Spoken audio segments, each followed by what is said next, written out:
देखिए, केंद्र ने राजस्थान को और पूरे देश को पिछले जो कई सालों से बजट पेश कर रहे हैं उसमें निराश किया है।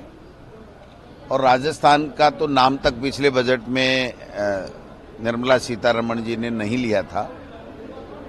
पानी का विशेष पैकेज मिले, पानी की कमी है राजस्थान के अंदर, और सोशल सिक्योरिटी के ऊपर ध्यान दें। कर्मचारी जो वर्ग है वो जो इनकम टैक्स के स्लैब के लिए इंतजार कर रहा है।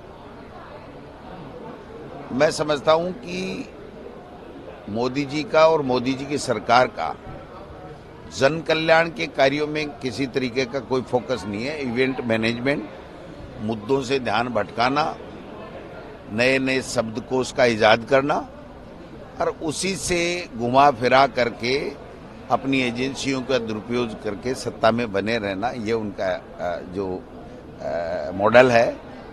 और स्टेट्स में कमजोर नेतृत्व देना जिससे उनकी नेतृत्व को कोई चैलेंज नहीं कर सके, और जो स्थापित नेता हैं उनको साइडलाइन करना।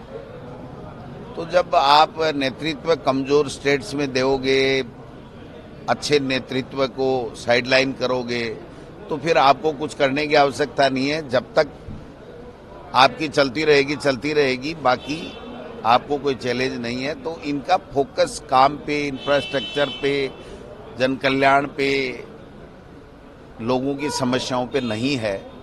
फिर भी हम उम्मीद करते हैं कि अब की बार तो कम से कम निर्मला रमण जी हमारे स्टेट्स का नाम लेंगी, ईआरसीपी को राष्ट्रीय परियोजना घोषित करेंगी।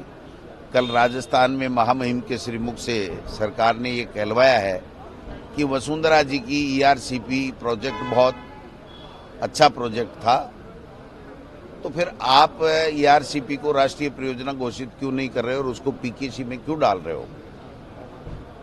यमुना जल की भी बात बहुत की गई। यमुना जल के लिए भी कोई पैसे की व्यवस्था न इस स्टेट सरकार ने की है, न वहाँ से की है। केवल पर्चियां भेजते हैं और अपने काम निकलवाते हैं। इसके अलावा दोनों सरकारों के डबल इंजन की सरकार का लोगों को लाभ नहीं मिल रहा है। न बच्चों को, युवाओं को नौकरी है, न कोई सामाजिक सुरक्षा की कोई बात की जा रही है। तो ये सारी चीजें देखने वाली होंगी कि आज कैसा बजट केंद्र की सरकार पेश कर रही है। कि गरीब और मध्यम परिवारों के बीच में लक्ष्मी बरसेगी। ये तो आप मीडिया वाले कह रहे हो, देखे भाई कुछ दे भी दे। आदमी का क्या होता है, मॉडल होता है, थोड़ी सी बड़ाई करो, कुछ दे भी गया, लेकिन उनके कोई फर्क नहीं पड़ता इससे। हमें उम्मीद कम है, लेकिन राजस्थान का हक जरूर है कि राजस्थान और देश में जब 10 साल से भी कहीं ज्यादा सरकार, 15 साल के लिए सरकार सौंप दी हो, और उसके बावजूद भी अगर गरीब और गरीब होता जाए, प्रधानमंत्री ये कहे कि हम इनको भोजन दे रहे हैं, खाने के लिए अनाज दे रहे हैं, तो ये अनाज देना ही ना पड़े, इस तरह की व्यवस्था भी मोदी सरकार को 10 साल हो गए हैं, तीसरा टर्म चल रहा है, तो उसको करनी चाहिए। जातिगत जनगणना मोदी जी को करानी चाहिए, और मैं उम्मीद करता हूं कि शायद इसके लिए कोई बजट दे करके जातिगत जनगणना होनी चाहिए, जिससे जो पिछड़े इलाके हैं, जो आदिवासी है, उनके लिए अलग से कोई न कोई बजट की व्यवस्था हो, उनके कल्याण के लिए, उनके विकास के लिए। बीजेपी के बड़े नेताओं के निशान फोबिया हो गया, उन्हें पार्टी आरएसएस के बारे में जानकारी नहीं और बोलते रहते हैं। वो बीती बातें हो गई, अब नहीं कहेंगे, आज बात कर लेना। कल जो विधानसभा में देखने को मिला, दूसरे से कहा गया कि पेपर लीक को लेकर फिर से उठा मुद्दा। उठना ही चाहिए, लेकिन मुद्दा ही उठते रहे। ये इससे वोट ले लिए, एक बार विधानसभा में ले लिए, एक बार लोकसभा में भी 14 सीटें ले ली। किया क्या इन्होंने? इनके तो डीएलईडी का जो एसटीसी बीएसटीसी का जो पेपर होता है ना, जो ट्रेनिंग करते हैं अध्यापक के लिए फर्स्ट लेवल के लिए, उसका पर्चा लीक हो गया। बीएससी का पर्चा लीक हो गया।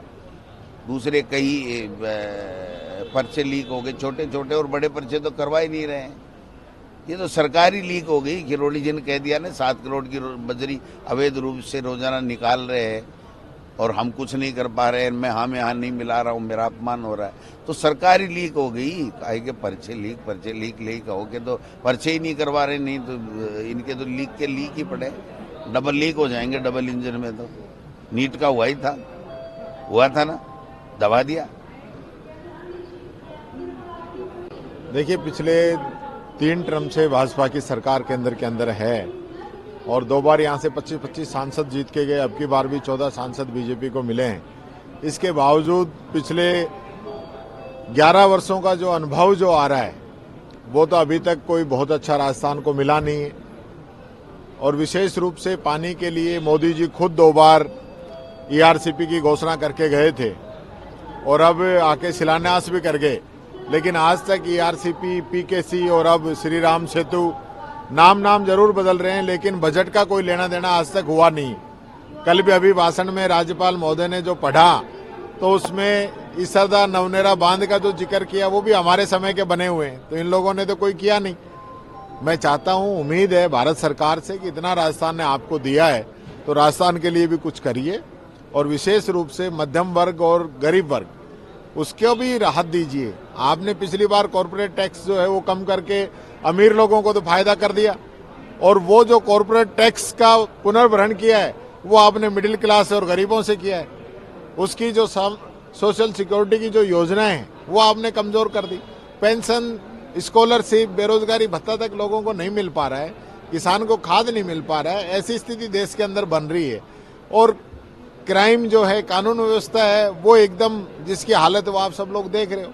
तो मैं चाहता हूं इस बजट के अंदर इंफ्रास्ट्रक्चर जो है वो मजबूत हो, राजस्थान के लिए विशेष पैकेज मिले, विशेष राज्य का दर्जा मिले। राजस्थान आज पूरे देश के अंदर सबसे बड़ा स्टेट है और सबसे बड़ा स्टेट होने के बावजूद यहाँ की जो भौगोलिक परिस्थितियां हैं वो काफी विपरीत है। हमेशा जरूरत रहती है कि भारत सरकार यहाँ पे मदद करे, लेकिन इनकी जो मंशा है एक प्रकार से टैक्स राज इनका आ गया है, बाकी लेना देना तो कुछ है नहीं, ये मैं कहना चाहूंगा। इससे बजट के बाद में राजस्थान सरकार भी अपना बजट पेश करेगी जल्दी, उससे किस तरह की उम्मीद रखेगी? इससे उम्मीद तो जब करें नए बजट की, पहले पिछले का तो बताएं। पिछला जो बजट आया था, भजनलाल जी कह रहे हैं कि हमने 55% तो हमारा घोषणा पत्र पूरा कर दिया और पूरा बजट कर दिया। मैं चैलेंज करता हूं, श्वेत पत्र जारी करें, कहें कि हमने ये 55% जो है हमारी घोषणाएं पूरी कर दी। जनता को बताएं तो सही 55% में है क्या, कुछ पता ही नहीं है। और पिछला जो बजट पेश किया था 10% भी काम नहीं हुआ, पूरा का पूरा पेंडिंग है। उससे पहले जो हमारा बजट था उसी को रोक रखा है। ऐसी पहली सरकार आई है जिस कामों की सैंक्शन हो जाए, वर्क ऑर्डर हो जाए, टेंडर हो जाए, काम शुरू हो जाए, उसके बाद कामों को रोक रखा है। ठेकेदार तो धरना दे रहे हैं, 1 साल से ठेकेदारों को पैसा नहीं दे रहे, 4-4 महीने से बुजुर्गों को, दिव्यांगों को, विधवा बहनों को पेंशन नहीं दे रहे, 1 साल से बेरोजगारी भत्ता नहीं दे रहे। तो किस चीज का बजट लेके आएंगे? ये एक बहुत बड़ा सवाल है इस सरकार के लिए कि सिर्फ और सिर्फ भाषणों से काम चलने वाला नहीं है। खुद सरकार के कैबिनेट मंत्री ये कहें कि रोजाना प्रदेश के अंदर 7 करोड़ का अवैध बजरी का खनन हो रहा है और सरकार सुनती नहीं है। खुद कैबिनेट मंत्री विधानसभा से छुट्टी ले रहा है कि मैं नहीं जाऊंगा, इस्तीफा दे रखा है। ये तो इनकी हालत है। और बात करते हैं बड़ी बड़ी डबल इंजन, तो कहाँ है डबल इंजन? कुछ बताएं तो सही। डबल इंजन ऐसा तो नहीं है कि इंजन उल्टे जुड़ गए हों। कांग्रेस क्या करेगी विधानसभा? कांग्रेस जम के बात करेगी, गरीब की, मजदूर की, किसान की, राजस्थान की 8 करोड़ जनता की लड़ाई लड़ेगी। उनके हकों के लिए जो भी हमें करना पड़ेगा हम करेंगे और सरकार से जवाब लेके मानेंगे।